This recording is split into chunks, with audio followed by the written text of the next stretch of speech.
Now, Casper recently struck a deal with American Airlines, providing sleep products on some of their flights. So are you looking for other deals and partnerships like this to expand the brand? We look at any touch point that someone might have with sleep, and unfortunately sleeping on an airplane is often a very difficult undertaking, and so we saw the opportunity to work with American Airlines, improve the way that people can sleep on planes, and we think that's an amazing partnership.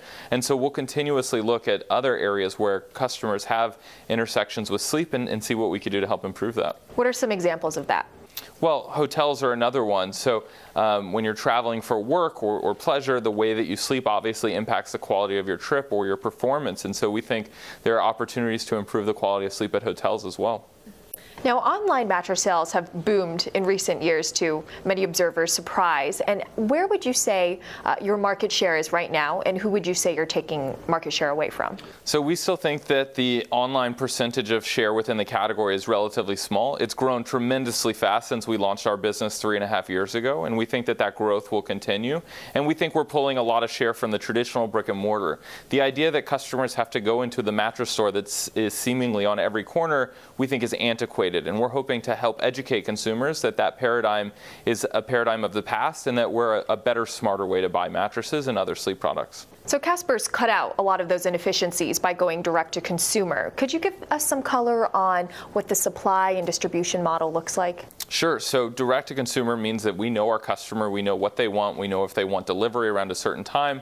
A lot of people are buying these products around moving homes or having kids out of school, things like that. And so it lets us work throughout the entire supply chain to make the experience as amazing as possible. So we work with our manufacturers to design products to our spec.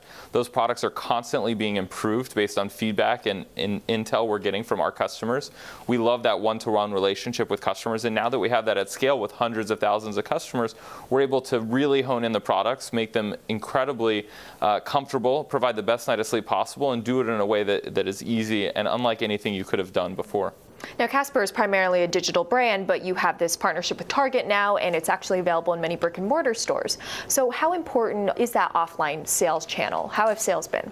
Sales have been phenomenal, and we've never talked about ourselves as a digital-only brand. We certainly started digitally first and focused on building our .com experience, but we always knew that customers are out there and want to touch and feel our product. They want to lay on the product, and so we think that's an incredibly important part of the overall customer journey, and we're excited to continue to do more and more things offline. So where do you see this partnership with Target going long term? So long term, we think that Target will give us a meaningful new customer base to get in front of. They'll help build awareness in front of the 30 million guests that go through their doors a week.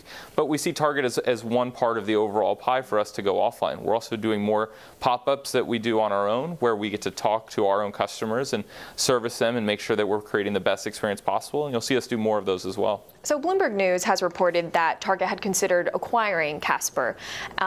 So what do you make of that, first of all, and where do you foresee the company?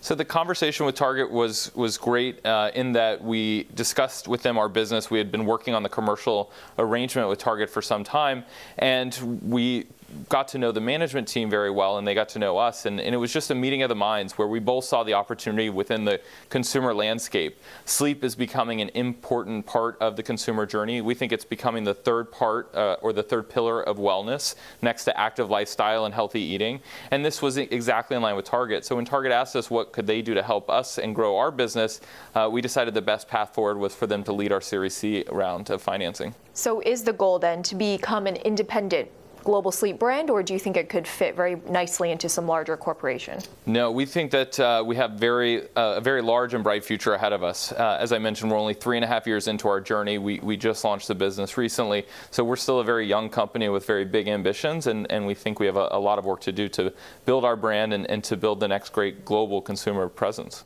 And speaking of a global consumer presence, what areas are next? So we have a European business that we launched about a year ago. We've always talked about building the next great global brand. So Europe's been doing phenomenally well. You can buy Casper products in Germany, Switzerland, Austria, the UK, and France. We'll continue our European expansion over time, and we'll continue to build more progress in the US and Canada as well. And what about Asia? Any inroads there?